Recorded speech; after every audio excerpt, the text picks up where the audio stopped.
Hi, and welcome back to Thone Psalms Nibbles number 120, A Plea for Relief. The psalm we'll be reading today is Psalm 120, verses 1 through 7. In my distress I cried to the Lord, and he heard me. Deliver my soul, O Lord, from lying lips and from a deceitful tongue. What shall be given to you? Or what shall be done to you?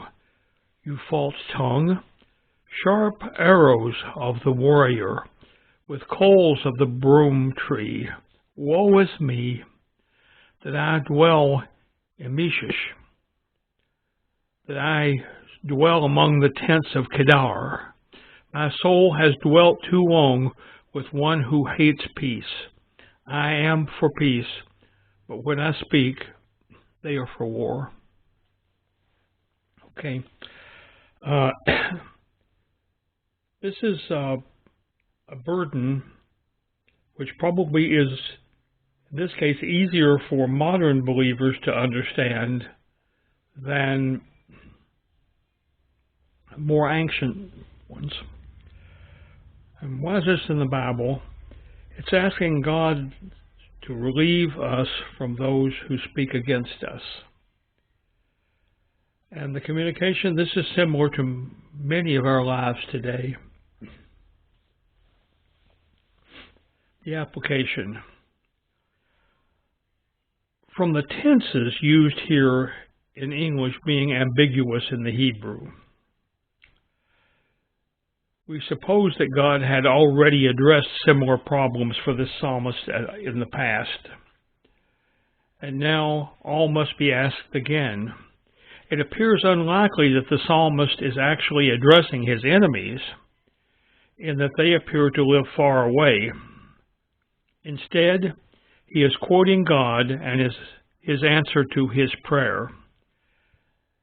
This has a very modern ring to it in today's society, because we live in a world full of accusations, both true and false, and deliberately hurtful. Today, social media is a platform for such abuse, but also a platform for teaching and preaching God's truth. Since these people were far away, it seems that he is living in a proximity of Jews who are not living the covenant. Thus, he is both being ridiculed by non-believers and also by backslidden believers. God says, in distress, cry out to me. A personal response to this is, Lord, thank you for being so wise that the advice from thousands of years ago still applies to our problems today. And that's really, an important factor that we must understand about God, is that although society may change, the doctrine of God does not change, and right and wrong does not change.